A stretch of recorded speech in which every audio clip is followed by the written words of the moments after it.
सांग माने mister Thompson बोली गोटे सहरर बड़ धनी लोक थिला एवं ता पाखरे बहुत धन सम्पत्ति मध्य थिला। तेणु तार दुईटी पुओ थिले एवं गोटे झील थिला एवं सेमानक मध्यरे से माने केही काहारी को पटु नथिले।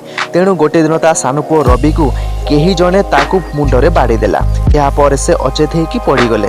तापर ताकू मेडिकल एडमिट करा गला।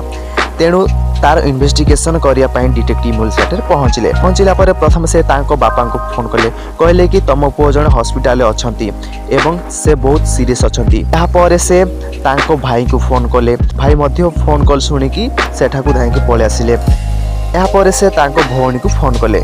यापर तीन जन जी जार गिफ्ट धरिकी हॉस्पिटल पहुँचले। यापर डिटेक्टिव मिल से तीन जन को डाउट कले। तो भितर आपण मैंने कहीपर कि रवि को किए आघात करिछि। तो जदि जानिचंती उत्तरटी को जल्दी जल्दी कमेंट रे कहंतु।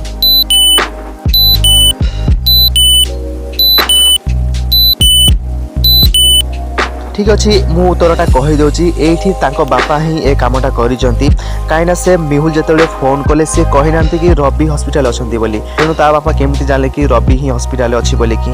तेणु से ही ए कामटा करिसंती। जदि वीडियोटी आपनको भल लागिछि ताहाले गोटे लाइक करंतु, शेयर करंतु एवं कमेंट करंतु एवं एभली वीडियो गुडी को देखिया पई आम चैनल को सब्सक्राइब करंतु।